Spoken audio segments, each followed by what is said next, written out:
Hello, Rob here from the Flanagan Homestead and East Fork Christmas Tree Farms. I got an idea that I've never tried before. It's not rocket science, but I just thought I'd give it a try. I'm pretty excited about it. Many of you know Christmas wreaths are really popular. You can make a lot of money on Christmas wreaths. I actually need a lot of boughs for my horticulture class, and we're going to make wreaths with that. But typically, I've got a lot of boughs out from the woods before, or old trees that are trees that we're going to cull out that weren't good trees but had good branches. But what we did this year, I had my crew in here cutting handles off of the trees all over the place. What I call handles, a lot of people call basal pruning. You know, so cutting the bottom 10 to 12 inches, all the branches off the bottom 10 to 12 inches. And we have this section of trees out here. We have about 1,000 trees that were planted all the same year, so about this size. And I told them, don't cut those yet.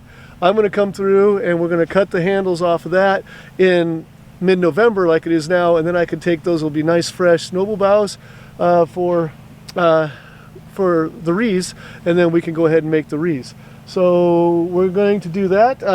There's some things that didn't quite work on my plan. I'll talk about that in a minute, but we're looking forward to, you have to spend time. I have to pay people to cut the handles anyway, and then the waste, if I do it in the summer, they just get burned or decompose in the field. But if I do it in the winter now, I can use them, and so I'm kind of double dipping, or making use of my waste and turning it into a profit. So we'll go ahead and start cutting the handles.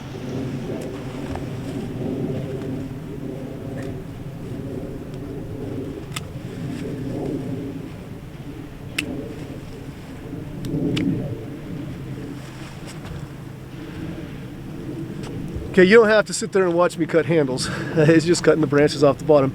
But one of the things I mentioned that I didn't execute this plan quite as well as I'd like, because I did have my shearing crew come through there. These are tall enough to start shearing and start creating the shape, and they came through and they cut the outside edges, and those are the branches that were going to be best for the wreaths. So if I do this in the future, which I think I will, you can. These trees aren't selling for several years anyway, but you do want them sheared into the shape before they start growing next spring.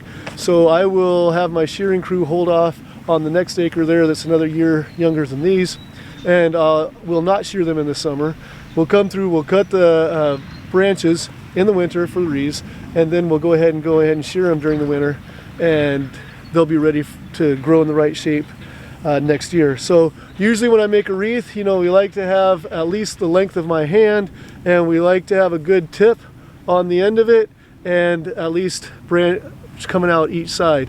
So and you want an unclipped tip. So unfortunately with our shearing, I'm going to get into a lot of these trees here that have the tips sheared off, so that branch isn't going to work. So I'm probably going to have to cut twice as many branches as I normally would for wreaths to get them. But again, these all need to be cut. These were all going to be waste, but we're going to use it on wreaths now. So anyway, not too much more to say about this plan, except I'm going to start cutting the handles. Hopefully I get some good branches for Christmas wreaths, and like I said, double dipping, making money with waste off the Christmas tree farm. All right, right here I have a couple branches that show you why I should not have sheared the trees if I wanted to use this section for Christmas wreaths, because we came through and sheared, and you can see the straight line right here where the blade came through, and there's not the nice clean tips. There's cut tips on the end of these. You don't want that with wreaths. For wreaths, you want tips like this, down a little bit lower, where you still have the bud on the end, and then you have the branches out on either side that are uncut. So this part actually right here could be used on a wreath pretty easily. But same thing, here's another branch that was cut off there. The side tips are still pretty good, but the end tip right here, so I lost the value of this hand length right here.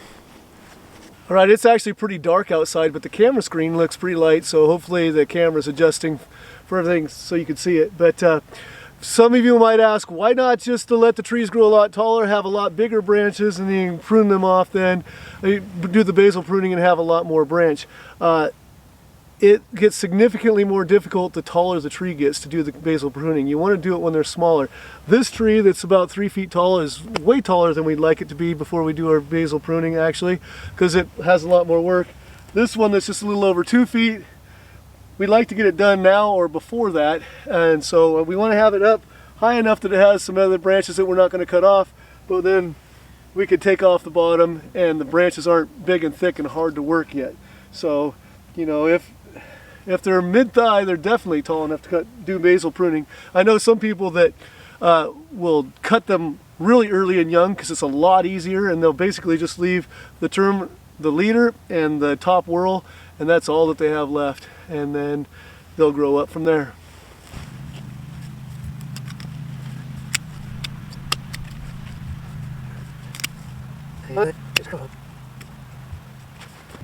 Thanks for joining me on the Flanagan Homestead, where Christmas trees are my business, teaching, cleaning, horticulture is my job, and outdoor projects are my passion. Hope to see you again soon. Be blessed, everyone.